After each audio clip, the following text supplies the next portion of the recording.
Hi hello ನಮಸ್ಕಾರ ಎಲ್ರಿಗೂ, welcome back to my YouTube channel. ಇನ್ನೂ ನನ್ನ ಚಾನಲನ್ನು ಸಬ್ಸ್ಕ್ರೈಬ್ ಮಾಡಿಲ್ಲ ಅಂದರೆ ಪ್ಲೀಸ್ ಸಬ್ಸ್ಕ್ರೈಬ್ ಮಾಡಿ. ಇವತ್ತು ನಾವು ಹೊರಟಿರೋದು ಕಾವೇರಿ ಬ್ಯಾಕ್ ವಾಟರ್ನ ಬೋಟಿಂಗಿಗೆ. ಈ ಪ್ಲೇಸ್ ಹೇಗಿದೆ ಅಂತ ನೀವೇ ನೋಡಿ, ನಿಮಗೆ ತುಂಬ ಇಷ್ಟ ಆಗುತ್ತೆ.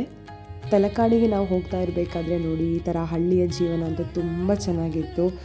ಒಂದು ಕಡೆ ಎತ್ತಿನ ಗಾಡಿ, ಇನ್ನೊಂದು ಕಡೆ ಸೊಪ್ಪನ್ನೆಲ್ಲ ತಗೊಂಡು ಹೋಗ್ತಾಯಿದ್ರು. ಮತ್ತು ನೋಡಿ, ಇದು ನಮ್ಮೂರಲ್ಲೆಲ್ಲ ಜಾತ್ರೆಯಲ್ಲಿ ಇಟ್ಟಿರ್ತಾರಲ್ಲ ಈ ಥರ ತಿಂಡಿ ಎಲ್ಲ, ಇದನ್ನೆಲ್ಲ ಇಲ್ಲಿ ಈ ಥರ ಮಾರ್ತಾಯಿದ್ರು. ಅಲ್ಲೊಬ್ಬ ಅಜ್ಜ ಇದ್ದರು, ಅವರಿಗೆ ಇವಳು ಬಾಯ್ ಎಲ್ಲ ಮಾಡ್ತಾಯಿದ್ಲು. ಆಮೇಲೆ ಅಲ್ಲಿದ್ದೇ ರೈತರು ಎಲ್ಲ ಬೆಳೆದಿರುವಂತಹ ತರಕಾರಿ, ಹಣ್ಣು, ಸೊಪ್ಪು ಎಲ್ಲ ಇತ್ತು. ಸೊ ನನಗೆ ಬೇಕಾದದನ್ನೆಲ್ಲ ಇಲ್ಲೇ ನಾನು ಸ್ವಲ್ಪ ತಗೊಂಡೆ. ತುಂಬ ಫ್ರೆಶ್ ಇತ್ತು. ಮತ್ತು ರೈತರೇ ಬಂದು ಅಲ್ಲಿ ಮಾರೋದ್ರಿಂದಾಗಿ ನಾವು ತಗೊಂಡ್ರೆ ಅವರಿಗೂ ಸ್ವಲ್ಪ ಹೆಲ್ಪ್ ಆಗುತ್ತೆ ಅಲ್ವಾ. ಸೊ ಆ ದೃಷ್ಟಿಯಿಂದ ನಾನು ಅಲ್ಲೇ ಎಲ್ಲ ಪರ್ಚೇಸ್ ಮಾಡಿದೆ. ಹಾಗೆ ಹೋಗ್ತಾ ಫೈನಲಿ ನಾವು ಈ ಪ್ಲೇಸಿಗೆ ರೀಚ್ ಆದ್ವಿ. ಕಳೆದ ವರ್ಷ ಇದೇ ಟೈಮಿಗೆ ನಾವಿಲ್ಲಿ ಬರಬೇಕಾದ್ರೆ ಇನ್ನೂ ಜಾಸ್ತಿ ನೀರಿತ್ತು ಆಯಿತಾ. ಬಟ್ ಈ ವರ್ಷ ಮಳೆ ಸ್ವಲ್ಪ ಕಡಿಮೆ ಇದ್ದದ್ರಿಂದಾಗಿ ನೀರು ಕಡಿಮೆ ಇತ್ತು. ಆದರೆ ಬೋಟಿಂಗ್ ಎಲ್ಲ ಒಳ್ಳೆದಿತ್ತು. ಅಂದರೆ ಇದು ತೆಪ್ಪ ಅಂತ ಹೇಳ್ತಾರಲ್ವ ಅದು.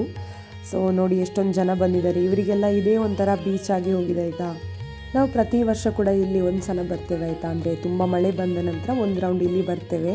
ನನಗೆ ಅಂತೂ ಈ ಥರ ಬೋಟಲ್ಲಿ ಹೋಗೋದು, ನೀರಲ್ಲಿ ಆಟ ಆಡೋದು ಇದೆಲ್ಲ ತುಂಬ ಇಷ್ಟ. ಬಟ್ ನಾನಿಲ್ಲಿ ಆಟ ಆಡಲಿಕ್ಕೆಲ್ಲ ಹೋಗಲಿಲ್ಲ.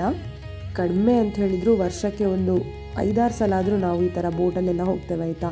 ಒಂಥರ ಖುಷಿ ಆಗ್ತದಲ್ವ ನೀರಲ್ಲಿ ಹೋಗಬೇಕಾದ್ರೆ. ಆ್ಯಂಡ್ ಇಲ್ಲಿ ಮೀನೆಲ್ಲ ಹಿಡಿತಾ ಇದ್ರು, ಅಂದರೆ ಹೊಳೆಯಲ್ಲಿರುವ ಮೀನು ಅಂತ ಹೇಳ್ತಾರಲ್ಲ ಅದನ್ನೆಲ್ಲ ಹಿಡಿತಾ ಇದ್ರು. ಇಲ್ಲಿ ವ್ಯೂ ಮಾತ್ರ ತುಂಬ ಒಳ್ಳೆದುಂಟು.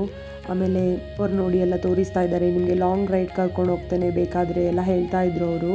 ಅಂದರೆ ಇಲ್ಲಿ ಶಾರ್ಟ್ ರೈಡ್ ಹೋಗಬೇಕು ಅಂತ ಹೇಳಿದರೆ 150 ರೂಪೀಸ್ ಪರ್ ಹೆಡ್ ಅಂತೆ.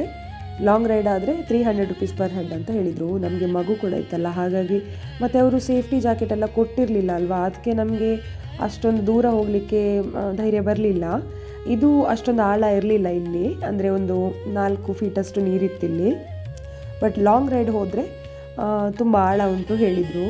ಬಟ್ ಅವ್ರು ಜಾಕೆಟೆಲ್ಲ ಕೊಟ್ಟಿಲ್ಲ ಅಲ್ಲ, ಅದಕ್ಕೆ ನಮಗೆ ಸ್ವಲ್ಪ ಭಯ ಆಯಿತು. ಅದಕ್ಕೋಸ್ಕರ ನಾವು ಹೋಗೋದು ಬೇಡ ಅಂತ ಲಾಂಗ್ ರೈಡನ್ನು ತಗೊಳ್ಳಿಲ್ಲ ಆಯಿತಾ.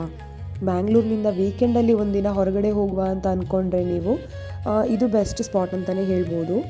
ಇಲ್ಲಿ ಖಾಲಿ ಈ ಥರ ಬೋಟ್ ರೈಡ್ ಮಾತ್ರ ಅಲ್ಲ, ಹತ್ರ ಬೇರೆ 4-5 ಪ್ಲೇಸ್ ಕೂಡ ಉಂಟು, ನೀವು ನೋಡ್ಬೋದು.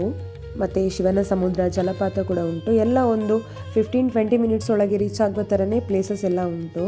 ಸೊ ಫೈನಲಿ ನಮ್ಮ ಬೋಟ್ ರೈಡೆಲ್ಲ ಮುಗೀತು. ನನ್ನ ಮಗಳಂತೂ ಬೋಟಲ್ಲಿ ಹೋಗಬೇಕಾದ್ರೆ ಸುಮ್ಮನೆ ಕೂತ್ಕೊಂಡಿದ್ಲು. ಇವಾಗ ಗೊತ್ತಾಯ್ತಲ್ವ ಇನ್ನು ಇಳಿತೇವೆ ಅಂತ. ಇವಾಗ ಎದ್ದು ನಿಂತು ಆಟ ಶುರುವಾಯಿತು ಅವಳದು. ಫ್ಯಾಮಿಲಿ ಜೊತೆ ಒನ್ ಡೇ ಔಟಿಂಗ್ ಪ್ಲ್ಯಾನ್ ಮಾಡೋದಿದ್ರೆ ಇದೊಂದು ಬೆಸ್ಟ್ ಪ್ಲೇಸ್, ನೀವು ಕೂಡ ಟ್ರೈ ಮಾಡ್ಬೋದು. ಲಾಸ್ಟ್ ಟೈಮ್ ನಾವು ಬರಬೇಕಾದ್ರೆ ಇಲ್ಲಿವರೆಗೆ ನೀರಿತ್ತಾಯಿತು. ಈ ಸಲ ನೋಡಿ ಎಷ್ಟು ದೂರ ಉಂಟು ನೀರು. ನಾವು ಬೋಟ್ ರೈಡೆಲ್ಲ ಮುಗಿಸ್ಕೊಂಡು ಇವಾಗ ಮನೆಗೆ ಹೊರಡ್ತಾ ಇದ್ದೇವೆ. ಈ ವಿಡಿಯೋ ನಿಮಗೆ ಇಷ್ಟ ಆಗಿದ್ರೆ ಲೈಕ್, ಕಮೆಂಟ್, ಶೇರ್, ಸಬ್ಸ್ಕ್ರೈಬ್ ಮಾಡೋದನ್ನು ಮರಿಬೇಡಿ. Thank you so much.